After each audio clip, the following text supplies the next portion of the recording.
Hello, and welcome to the Guilbault Girls Show, where you will have the opportunity to hear from mothers, fathers, siblings, and individuals themselves about their journey of living with a disability. I know, it's called Guilbault Girls, but we have a bonus for you as we get the Guilbault boys to interview some of the dads and siblings and get their perspectives too. We'll also have special guests from time to time to share the many resources that are available to those living with a disability and their families. So get ready to laugh, smile, cry, maybe even get a little angry when you hear some of these stories of their day-to-day struggles. But let's not forget their many triumphs. As they say, it takes a village. And if it weren't for our village, we wouldn't be where we are today. So join us.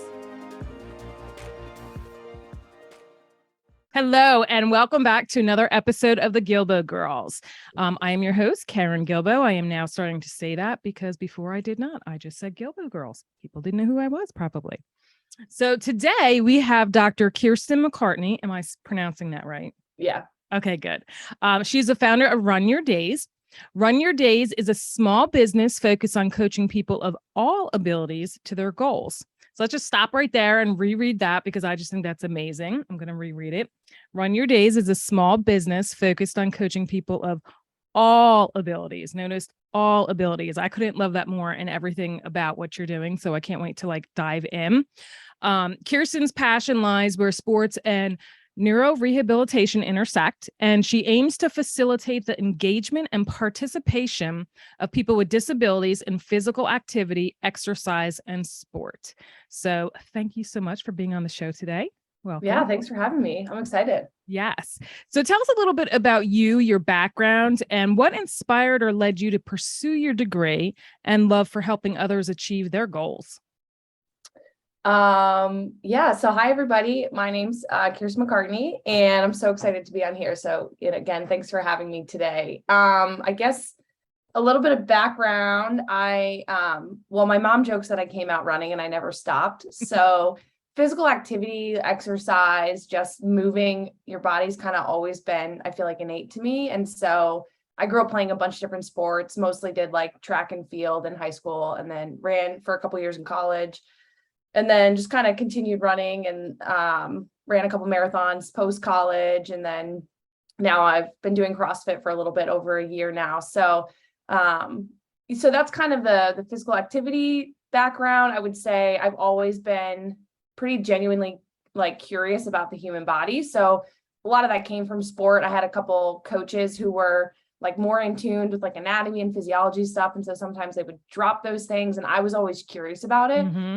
So, I feel like you're a kid, you like science, people are like, you should go to med school, and you kind of hold on to that. So, I kind of thought I would go to medical school, and that was my goal. I went to Ohio State, so go Bucks, for college, and studied biology. Really did think I would go the med school route, but I ended up taking a exercise science class my senior year and felt like a game changer. So I remember walking in the room and everyone was wearing athletic clothes. And I just was like, oh, these are my people. Here we go. So I just always loved the human body. And then it was oh, well, if you exercise in this way, this is going to happen. Or if you exercise in that way, it's going to happen. And so that for me was putting more of a scientific background to all of these athletic pursuits that I had personally had experience with. And I just thought that was how that weaved together was so great. And along this whole time of growing up, if you do sports, you're on a team, and my track coaches in high school, I think back all the time on the lessons that they were teaching us. And so for me, sports has kind of always been a vessel for other things. It helps me get out my emotions, whether they're the great emotions or the not so great emotions. I can work through all of those on a run. And so that for me is really helpful. I think it's always kept me kind of more focused. If I don't work out, I'm just a spaz, and I'll just, oh, squirrel, there's a squirrel over there. And, let's focus. So there's things like that. But I think, there's also the aspect of training for a marathon teaches you patience, right? It's not going to happen overnight. It's a 4-month endeavor. And then you have one day where you hope that all the stars align, and newsflash, they usually don't align. So it's you go through that again, but through the process, you kind of learn, hey, like this is what I have to do. But if I put in this work, I can potentially have this outcome. I can put myself out there and be vulnerable and try this. And I think all of those aspects that in this context are talking about marathon running are just that you put them in any other situation, right? Mm-hmm. So, oh, I can do that. If I put the work in, I'll see a result. And so that can then go to, if I put work into my relationships, they're probably going to be more full. If I put work, if I put more work into this skill that I'm trying to gain for my career, I'm probably going to get better at it. And it's going to take time. It might always not happen the way I think it's going to happen. And so I just, have really come to see how much that in fitness and sport just, I think, transcends the gym. Mm-hmm. And then now with like doing CrossFit and even just strength training before that, there's like something pretty powerful about like picking something heavy up and putting it back down, or like putting it overhead. Like you're just like, I am strong, like I can do things. And I just think that feeling again, like will transcend outside the gym. Uh-huh. So that's kind of where we are there. I will, I'm sure we'll get into this so you can, dive in further to it. I like to coach people of all abilities, and I have a very strong passion for helping people who have different abilities. And I think all of those things I just talked about are important for everyone. And I would advocate for them no matter what your abilities are. But I think when it comes to people with disabilities, there's a lack of understanding of how to bring those type of opportunities to them. People are nervous. The athletes might be nervous. And then all of a sudden we have this, bad negative cycle where people with disabilities maybe don't understand the benefits of exercise because they've never been exposed to it, because nobody has given them the exposure to it, and community spaces aren't open to them. And so for me, I actually think it's a lot of fun to train, people of different abilities, because it's always a puzzle. And I first came across that in I worked as an exercise physiologist at the Shirley Ryan Ability Lab in Chicago, Illinois, after college for a couple years. The best way to describe my job is it was a combination of physical therapy and personal training. Okay. And that job is actually what really kind of led me to choosing to pursue physical therapy school, because a lot of people thought I was already a therapist, and I was like, I'm actually not. But I was working side by side with them, and they obviously had a lot more just basic didactic knowledge that I really wanted to, again, like I'm a nerd, I embrace it now. And so I just really wanted that I wanted the knowledge background, but I was having so much fun designing like exercise interventions. And my job started with doing group fitness classes for people with Parkinson's disease. Okay. And then it kind of morphed into teaching the group fitness classes, but also one-on-one training. And so, I worked with all different ages, all different disabilities, all different like physical capacity, stroke, spinal cord injury, multiple sclerosis, ALS, people with limb loss, like you name it, we saw it. And it was so much fun. Like I loved my colleagues, and every day, like I said, it was like, okay, people would come in and if you did your evaluation, you ask them what their goals are, you kind of understand their process to what brought them into this essentially community fitness center. And then you're like, okay, well, what do you want to be able to accomplish? And that's for me, like, that's no different than when I have a non-disabled person reach out to me and tell me that they've run 2 marathons, but their goal is to qualify for the Boston Marathon. Okay, like I'm getting some background info and I know your goal, and we're going to talk about like what you're willing to put into it, how long it might take, what a training structure is going to look like. But it's like no different than someone who might have a spinal cord injury who comes in and is like, hey, this is who I am. I just finished my outpatient PT and I'm not sure what to do, but can you help me, learn how to sit up and transfer on my own? Like, okay, like we know where we're coming from and we have a goal. And my job, both then and now as, a physical therapist, is like, how are we going to get from point A to point B? Point B. It's the same. It doesn't, you know what I mean? So that's kind of what inspired me to pursue my degree, and really just led me to like, I just love when the two intersect, and I like bringing that in different capacities, whether it's, the research side of things, that gets my science nerdy brain really going. But being in action in a community center also helps me stay really connected to the people that I'm hoping to help long term. And so I think they feed one another. in a really interesting way. They keep me close to the cause, but the research lets me have this kind of overarching, like, all right, I'm building this super micro community right now in the scheme of things, but there's lessons I'm learning from that can feed research questions so that my micro, community can expand here, right? But can I provide a model? Or if someone reaches out to me, like, I want to start classes, right? I have personal experience of building something from the ground up that I can talk to them about it in that capacity, or if someone's like, I already run classes, but I want to run them better. Like, okay, well, here's the science on what works best for these people. Like, let's roll with it that way. So that's like probably more than you were hoping for. Oh my gosh, no, I want it all. Are you kidding me? No, this is awesome. This is good stuff that, people tune in because they want to find out, they want to know, and it's all about, networking and spreading awareness of what's out there and what isn't out there and what needs to be out there. Right. So, and I love the fact too, which we'll get into, that you're working with the Peffleys, with Andrew Peffley. Yeah. So we ended up meeting the Peffleys when Faith played sled hockey with Andrew when he was little. Like he's like a teenager and like ripped from doing adaptive CrossFit, mind you. And I saw him a couple months ago. And I'm like, oh my gosh. I'm like, look at you, boy. So I'm actually going to interview him at another point, too. And I want to get all his take on taking your classes and everything. So let's back up just a little bit. So you wrote on your website that during your first undergraduate exercise science class that things just clicked. You found your space, which led to earning your master's degree in kinesiology. Can you share with us what kinesiology is and what was it that clicked? That's like when I walked in the room, everybody was wearing athletic clothes, and I was like, oh, my people are in this room, like, but it was really, so kinesiology is basically the study of human movement. And people can expand it to how they impact our health and well-being.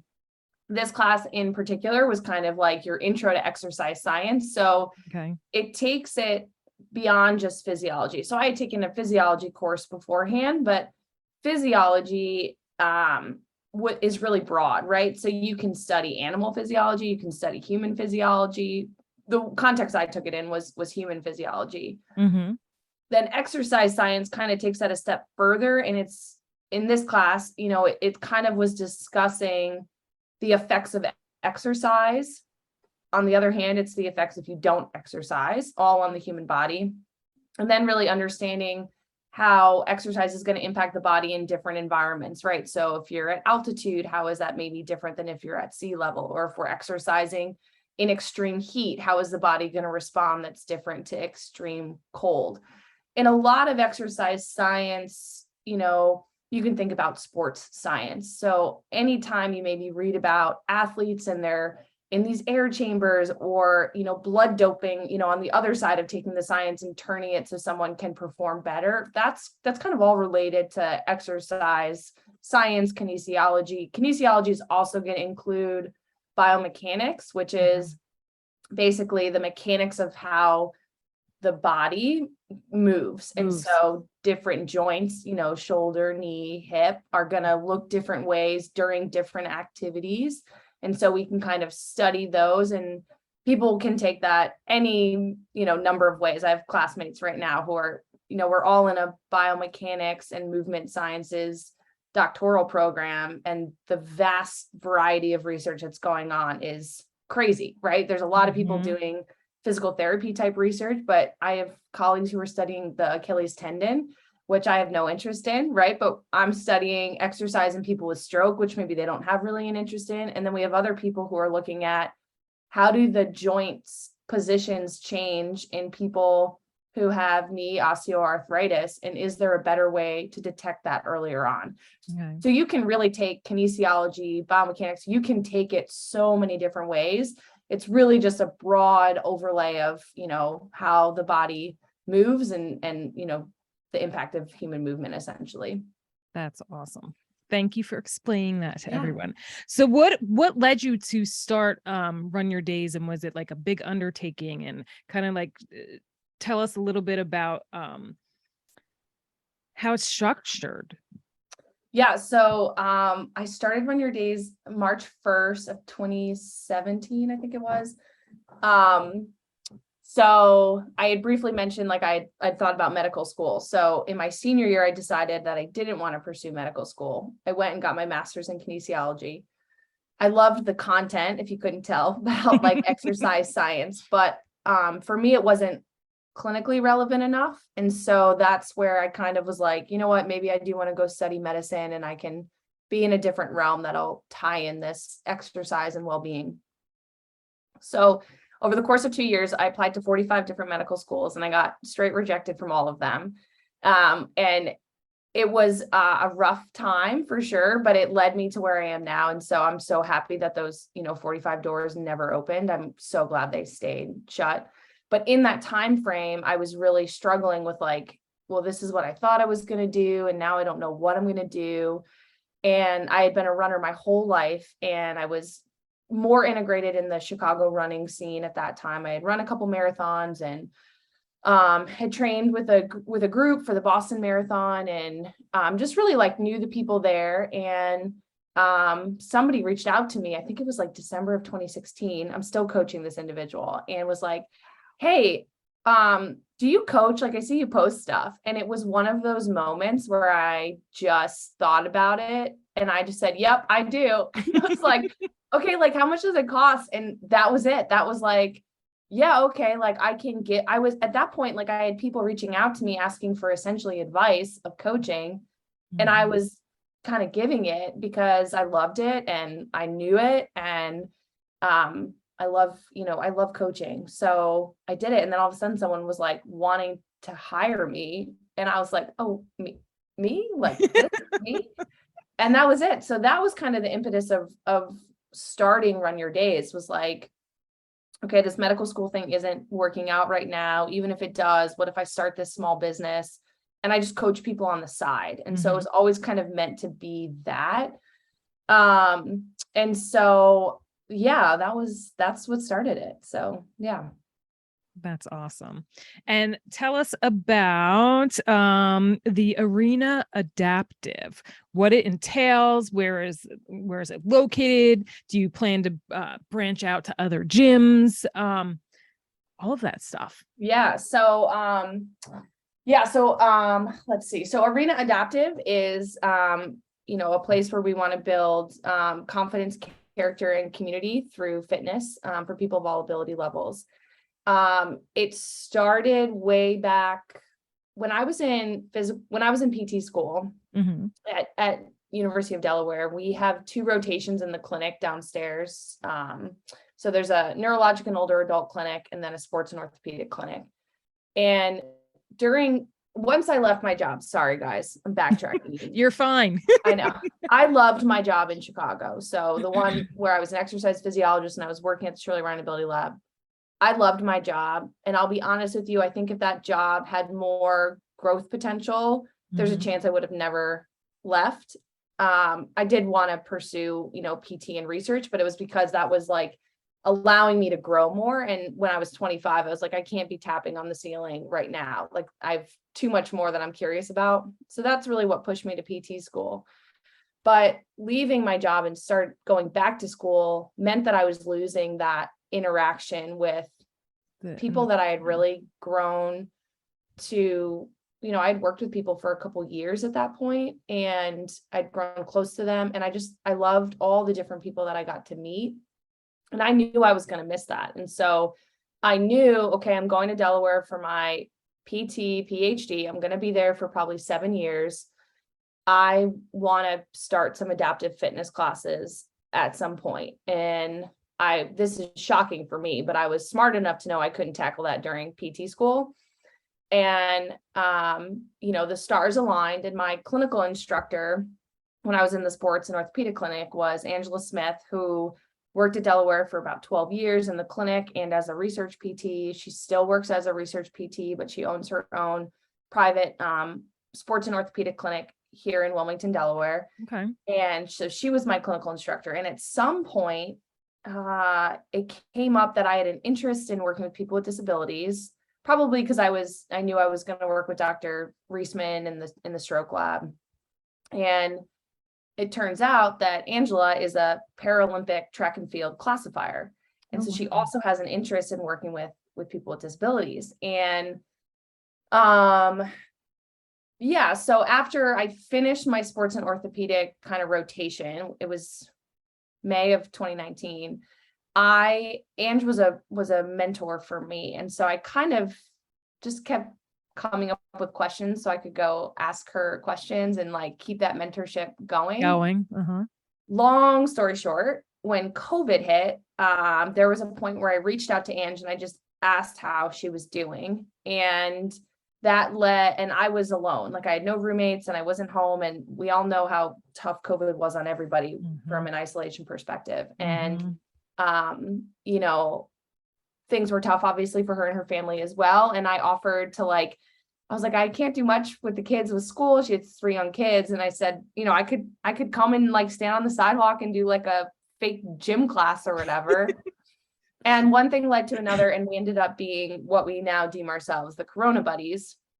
And so we became very close. So during COVID, you know, we were just kind of spitballing this idea of like adaptive fitness classes. And I was now really getting closer to starting the PhD when I knew I would have more time, and was kind of like poking Ange to see if she would be like interested in starting them. And so,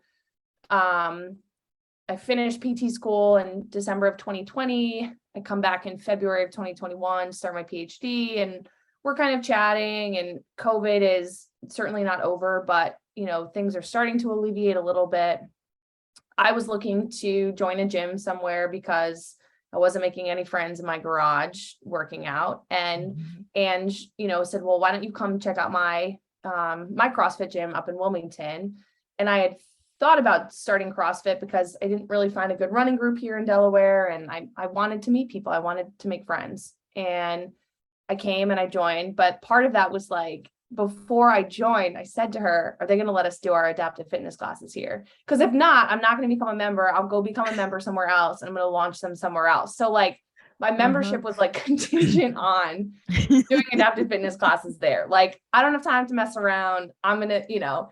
And so the owners at Riverfront Athletics were open to us kind of just testing the waters. And Ange and I were like, you know, there's these great adaptive sport programs in Baltimore. There's these great adaptive sport programs in Philadelphia. And then Delaware is kind of like in this middle place. And I had connected with Terry Peffley before I left for my clinical rotations in PT school to just kind of pick her brain of, and little did I know whose brain I was picking at the time, but like trying to pick the brain of like, what does a community need, right? So I can come in and say like group fitness classes are what everybody needs, but like that might not be what the community needs. And so I was trying to really get dialed in, and I asked Dr. Lobo and I asked Dr. Bott and Dr. Galway at UD, like, do you guys know people who I could reach out to? And Tracy Stoner, who works, you know, as a PT. And so I just kind of reached out to these different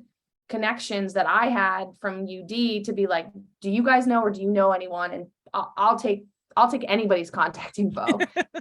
And yeah, so Terry just basically said like, the need's there's just not an opportunity. And she was very firm on that. And knowing Terry now, like I totally see, if I was in her situation, I would be the same way. I would be like, yeah, absolutely. There's just not opportunities. So, you know, Ange and I started some classes last summer. So 2021. Yeah. And we were like, okay, we just have to keep showing up because we might not have anybody. We're going to do like 1 class a week for 8 weeks, but we might show up for like 6 weeks and have no people show up.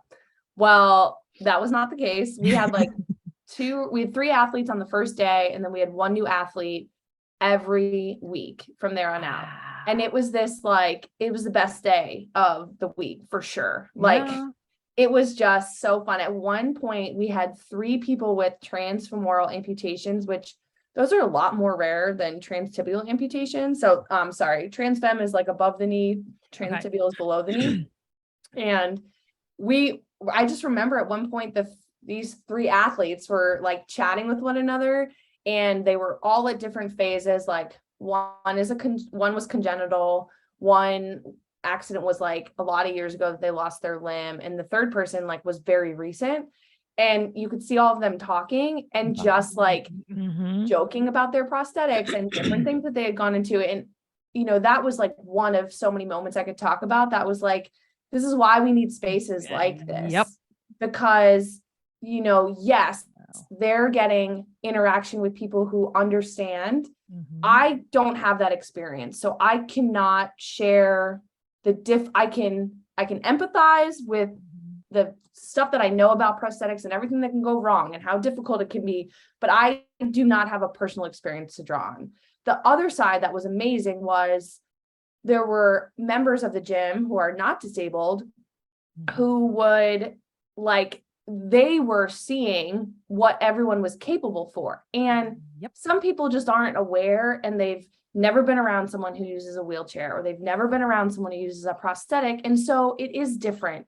It is strange, right? And sometimes we don't know what to do with that, but that doesn't make it okay to inadvertently exclude people. Right. So it was also this piece of we had members of the gym who would come up to Angie and I at other points, during the week when we're just working out, and they're like, oh my God, your classes. And I started following this person, and it's so amazing. And it's that is another aspect of change that I don't know that I was anticipating or foreshadowing, but that's very real too. And I will tell you that Angie's oldest son comes to our classes. We call him our assistant coach, and he'll come help out sometimes. But we have Andrew, and we have another. We actually have two kids who are preteens, and that's about Owen's age, and they work out together, and now they have a friendship. And for us,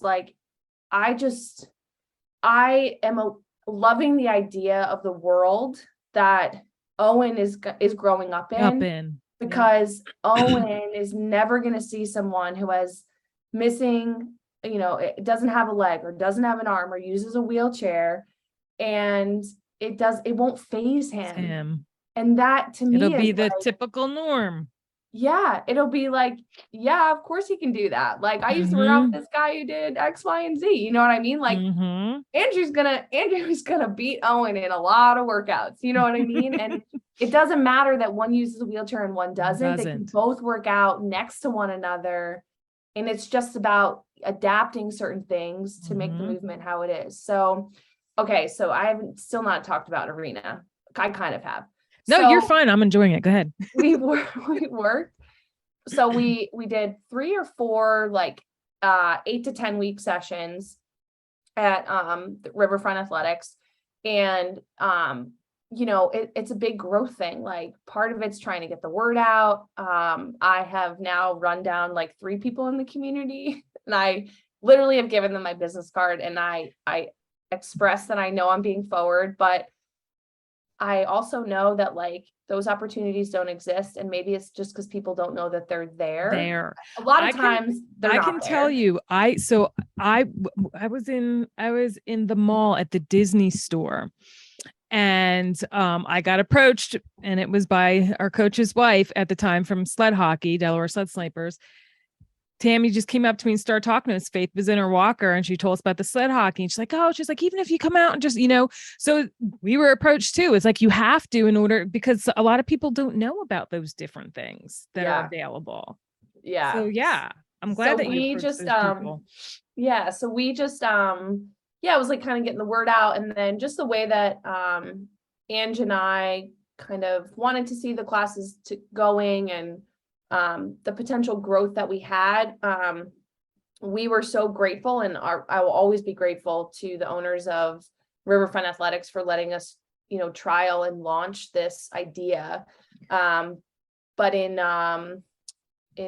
August, we have switched locations. So we now run our classes out of More Than Fitness, which is also in Wilmington, Delaware.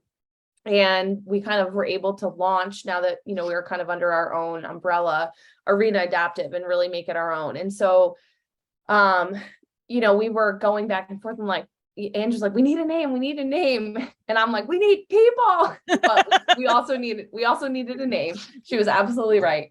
And so, we're spitballing names, and I feel anyone who does marketing knows the power of kind of your name. And nothing was like, we had a bunch of different ideas and, texting each other back and forth. But I think for both of us, we hadn't had this like moment. Mm-hmm. And I was walking my dog. I was walking my dog in the morning, and something about like, I don't think it was in a podcast, like a quote came up. And then I was like, oh, that kind of reminds me of like the Man in the Arena speech that Theodore Roosevelt did. And so I was like, I gotta look that up. So I like look up his speech. And obviously there's like the big quote that everyone pulls from it about that the credit goes, to the man in the arena. And it's the one who's, I'm paraphrasing, but it's the one who has a lot of courage and is trying. And, they're dirty and they're sweaty and they're doing their best. And they're doing it not because they know that victory is going to happen, but because their efforts are never going to be in vain, whether they're victorious or they have defeat. And I was reading it and I was like, oh my God, what if we're arena adaptive? And then that quote, for everyone who's a fan of Brene Brown knows that she loves talking about, courage and vulnerability. And Ange and I are Brene fans, like eventual goal, which is good. I'm getting used to this, is like, I want to be on Brene's podcast as well. So, I jokingly said like, that's part of why this is going to help us get on her podcast. And Ange's like, oh, okay. But it really was like arena adaptive, like, arena that we want to be in the arena. We want to be working hard. We're working towards these hard things and we're going to do it together. And Ange had come up, with the confidence, like building confidence, character, and community. Because we had just said to one another the whole first year that we started, like, if you build it, big fan of Field of Dreams. And it's always like, if you build it. And I was like, if we build it, like, they're going to come. The people are going to come. We just have to build it. We have to build it. And so, those were kind of arena adaptive. It's building confidence, character, and community through fitness. And we'll hashtag like, if you build it, because it's just, it's kind of personal, but that's really where it is. And so we started 3 weeks ago, kind of our first session at More Than Fitness. We're running 2 classes a week. They're both on Mondays. And we have 3 new athletes. I just had 2 more people reach out today. So our goal is really to just, again, get the word out to the community. Anyone is welcome. So it's really tailored towards people who have some sort of disability, but I don't care what that disability is. I don't care how old you are. I don't care if you haven't worked out in 10 years. I don't care if your accident happened yesterday or if your accident, you know what I mean? It doesn't matter to me. And we get those questions sometimes, like, someone, whether it's an athlete or, a caregiver for them, or someone else will ask like, well, is it okay if they come? And I'm just like, I mean, do they want to work out? Then like, yeah, they can come, that's what it is. Yeah. And because it's true. A lot of times sometimes you'll need the caregiver to kind of help assist them if you don't have the extra hands. And then also to help with to learn to do the carryover with them also. Yeah. And so have you reached out to AI DuPont or any of their groups to spread the word that way? Yeah, I have a massive list of email addresses that I've accumulated over the past year. It started out where I just was like, okay, I want every like prosthetist, orthotist, PT, OT, anyone who's an advocate like in the area. And obviously this list has grown, right? Like I've met you now through Terry, and like through Terry I've been introduced to other, PTs and whatnot. And usually like through our athletes too, we'll sometimes learn of a new connection. And so, yes, to answer that question, I have reached out to them. How about Deb from Preston's March for Energy? They're amazing. They are the ones that raise the funds to do the playground there in Wilmington, the adapted playground. Do they do like mobility wheelchairs and stuff too? They raise money and donate adapted bikes. Yes. Okay. Yes. We have connected with them. Yes. They're awesome. And I met them through Terry and Tammy and all of that too. Yes. Amazing. And they're always, she's always running marathons and they always have the pushers, and it's just, oh my gosh, it's so awesome. Like following her on on Facebook also. Now, have you gotten any like kickback or whatever you want to call it for like liability? Because so I also did an interview with Kennedy Krieger, Team Adaptive Sports. And they have a few wellness centers, which actually she wants me to connect you to. Oh, great. Because they're starting to do some adaptive fitness as well. And she would love to pick your brain. Right. And we were kind of talking too about like, how about, how can you branch out and get into different, different gyms and that kind of stuff. But sometimes you get a little pushback because of the liability, because you're having somebody with a disability already. And if they, can get hurt doing something, that type of thing. Have you gotten any pushback or anything about that, about liability or anything trying to get into any gyms? No, actually, my feeling on that is like, I feel like that's a false narrative, or maybe an outdated narrative is the better way to put it. So the only thing that Ange and I have really done, like when we started working at the RIV, was like making sure that we ourselves were safe. And so like, we actually have our own liability form that we have athletes fill out.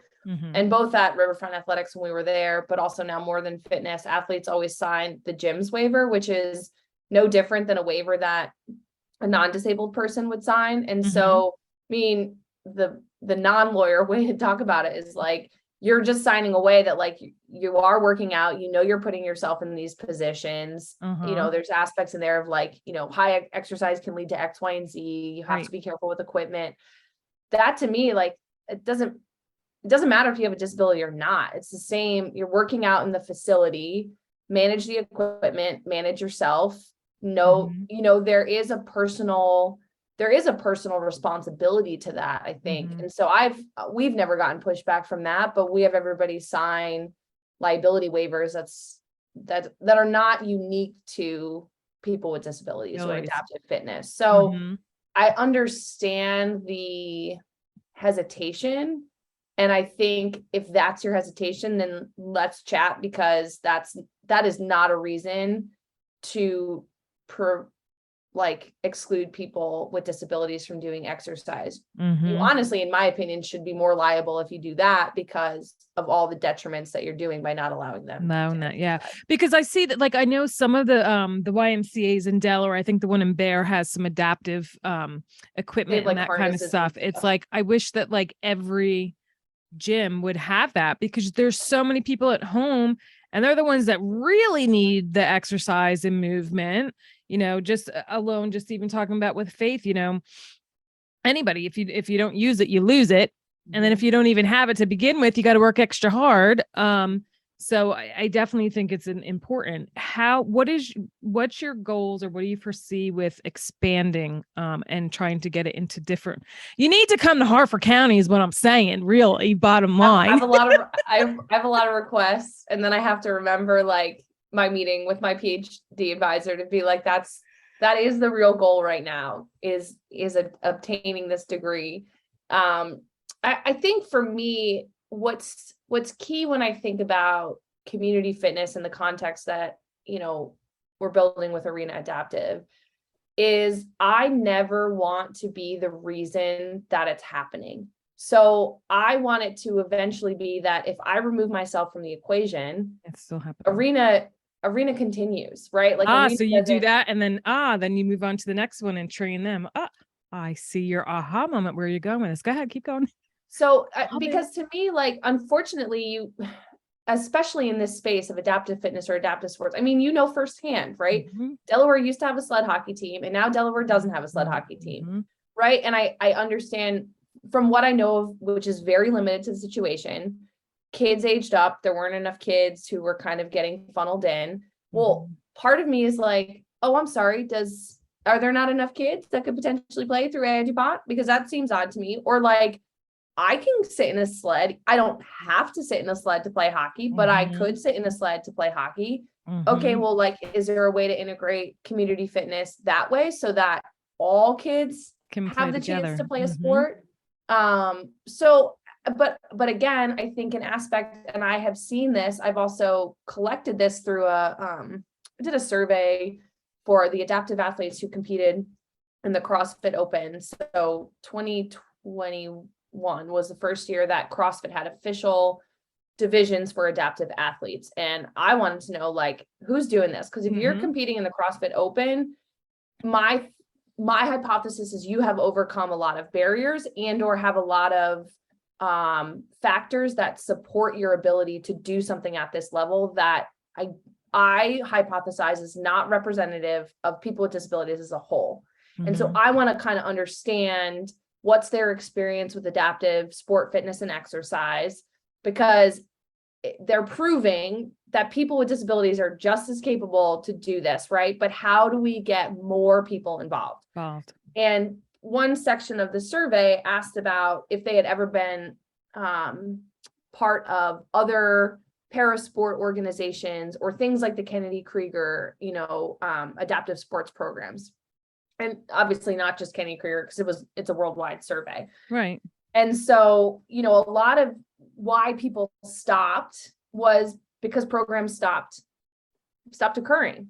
So the program, or they aged out, was another one, right? So, this is also not a news flash to anyone who's in the space, but there is more support for kids with disabilities. And at my old job, we saw this all the time. So I worked as part of the team that ran the Adaptive Sport and Fitness Center. And I was on the fitness side, but Shirley Ryan has adaptive sport programs.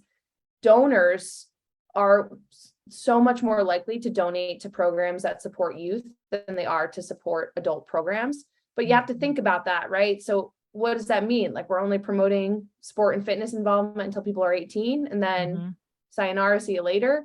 Granted, that is relatively true as well for non-disabled people, and I think there's some narratives changing on that as well. But to your point, it's more imperative that we kind of keep these things open. So, anyways, I want more programs. I want to help other people start their program, and I'm willing to offer expertise. I'm willing to offer, support. I will be a cheerleader to it, right? But this has been a learning lesson for me. I cannot start arena adaptives all across the country. It's not physically possible for them to run to the level that they could if I'm the only one behind them. And so part of it is understanding your community. Like, that's how this started. I was trying to ask, what's the need of the community? Where would it be best? Who are community partnerships that are gonna help us? Like, the RIV gave us a launch, but More Than Fitness is giving us this opportunity to like grow and expand and develop this into something that's, even more vibrant. Okay. I don't know that in every community. I don't know that, where you are. I don't know who those people are. I don't know a community politician that maybe would help support this initiative. And I do. Well, yeah, but that's what I mean. So then it's more or less like, can I create like a guidebook? I'm not actually creating this, guys, but like, I probably could, but like, can I create a guidebook of like, hey, these are some steps you could consider. But when I've talked to people in the past, I'm like, start it in your gym. Just like tell them that you're offering classes. You don't even have to have a new class. Just make it apparent that you're going to do this. And I do a lot of work with the Adaptive Training Academy, which is essentially, in my opinion, the number one resource for individuals, whether you're a coach, a trainer, an advocate, a parent. If you want to better understand how to train people with disabilities in kind of a CrossFit context, but really just like functional fitness, they offer seminars. It's a 2-day seminar where you can learn and understand how you do program changes, how you make sure that your gym space is safe, how you can just kind of get it going and understand a very 30,000 foot view of athletes with different types of impairments. PT school gave me the we went way more in depth in this training, but you don't need that if you want to have people in your gym. And so it kind of, Adaptive Training Academy is trying to take those barriers down of people who don't feel comfortable. Cool. So they train thousands of people, probably in a year, and that to me is like, okay, just start it from your own gym. Tell people that you want to have them in, bring them in, be excited about having them there. Be honest. If you're like, if you have someone who comes in, you've never worked with someone who uses a wheelchair, don't be afraid to ask them questions, right? Like Mm-hmm. if a woman walked into your clinic and they were pregnant, or sorry, your gym, and they were pregnant, you would probably ask them like if they need any modifications to the workout. Mm-hmm. And that is like, nobody's fazed by that. Mm-hmm. So if someone comes in with a wheelchair, don't put them in the corner because you don't know what to do. Like, ask them, like, what can you do? Just because they use a Right. wheelchair doesn't mean they can't stand, right? Maybe they can do a squat out of their chair and they just need to hold on to the rig, right? So they can have something to stabilize themselves and they can stand up and sit down. Well, guess what? Like, now they're in their class and they're doing a squat, which is no different than the person who's got 400 pounds on their back doing the squat, or the person who's just holding a 20-pound kettlebell doing a squat to a box and standing back up. Everybody's doing a squat. Yeah. It just looks different. But like, Yeah. nobody looked twice when it was a 400-pound back squat or a 20-pound back squat. So don't look different when it's just a body weight squat and the wheelchair is behind them for safety. Yeah. All the same. So Wow. my plans for Arena Adaptive are to, I think the first next step is like 2 days a week where we're having classes. Because as much as I love the Monday nights that we have, I mean, we throw down and we have a good time. I also fundamentally know 1 day a week is not enough to make a big difference, right? So I work out almost every day of the week. So like, I can't offer that right now. How can I expand the community of Arena Adaptive so that we can offer more class times to give people the chance to work out more frequently? So that's kind of the first step goal. But again, in parallel with that, if someone is elsewhere listening to this and wants to start something, where they are, all my contact info, I'm sure, is going to be, in this pot. Reach out. Let's figure out how to get it started in your community. But it's not me that's making it happen. It's you that's making it happen. And that's going to make it stronger. What, where in Wilmington are you located? Where is that located? It's, I'm going to say it, Bellefonte. So like in terms of Bellefonte, and people were like, what? And I was like, I'm from New York. Let me be. It's northern Wilmington. It's really like it's really close to 295, 495, and 95. So it's pretty easy to get to. It's actually located on the campus where the United Cerebral Palsy Foundation. Oh, okay. So that's the exact location where we are. So, what's cool is this new location is kind of steeped in this history of serving this same community that we want to serve. And so it's cool to have those roots there. Yeah, that's pretty awesome. Oh my gosh. So yeah, I don't even know what else to ask you because we went over so much and I just think that it's amazing, everything that you're doing. And I can't wait to see how it progresses. I definitely know that when summer comes, or maybe even if you have it during a time when Faith has off during the holidays, I definitely want to go and bring, because that would be so amazing. I really want Faith to get involved in and find a niche and a place to actually like start working out. Because like you said, I just think that it's great, like how you talked about the three that are just like bonding, and they're going through that stuff, because they're building relationships and bonds that are going to last a lifetime and pushing each other, you can do it, and all of that stuff. Now with Run Your Days too, so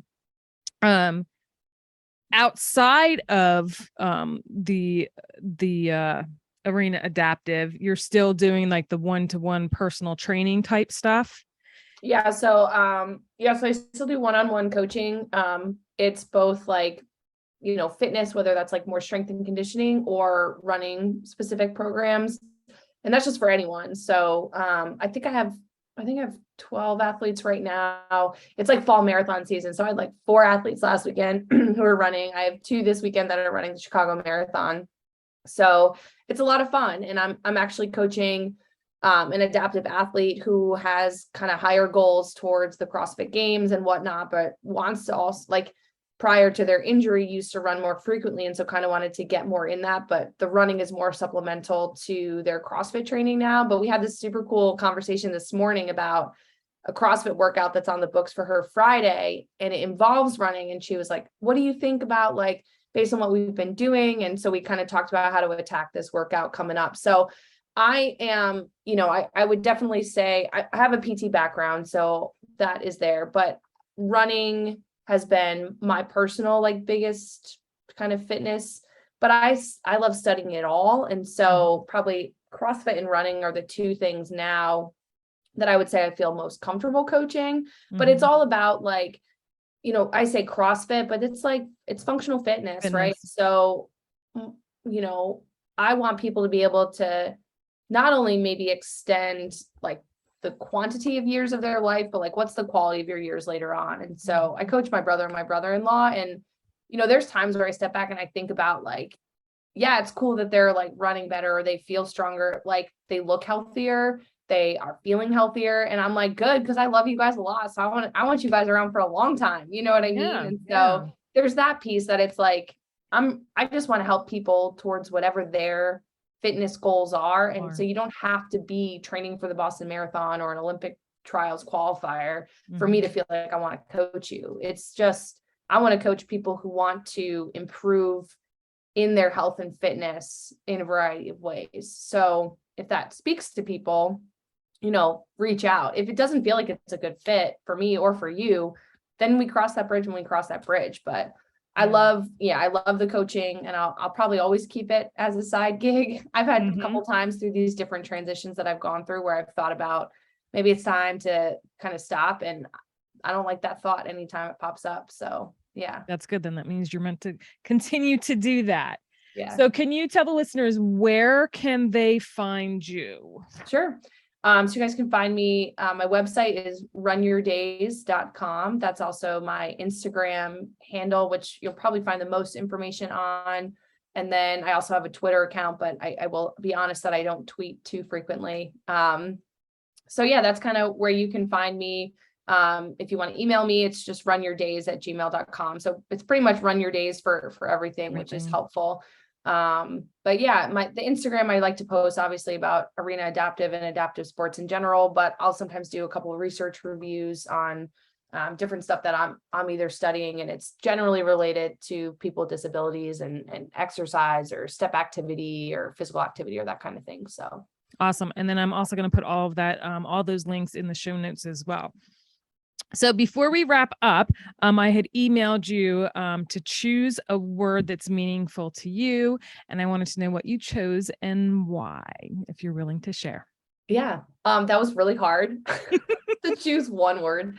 I chose arena because of all the reasons I kind of have talked about, and just having it on the keychain is a good reminder of, you know, for me to create that space for people, but for me to also have courage and not be afraid to be vulnerable and just keep opening up these different spaces so the people around me can feel the same. So, yeah, absolutely. I mean, you're going to have days where you're down and you're like, oh my gosh, you know, and you have to recenter and bring it back to the whole reason of why you began it, you know, and that'll be a good reminder. So, well, I'm very excited. I'm just honored that you, came on the podcast, and I'm excited to see where you go and all the lives that you change.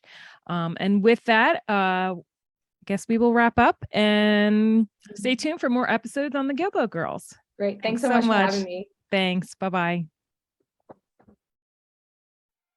Thank you for joining us as we spread awareness through our personal stories and the many resources shared. You can help us by joining our village simply by sharing our show to the masses. If you would like to support the Guilbault Girls on another level, click on the link in the show notes to make a donation in any amount. Add your address and you'll receive a hand-stamped token with the word village on it in appreciation. Be sure to subscribe to our Guilbault Girls podcast and YouTube show, and don't forget to follow us on Facebook and Instagram @Guilbault Girls. Till next time.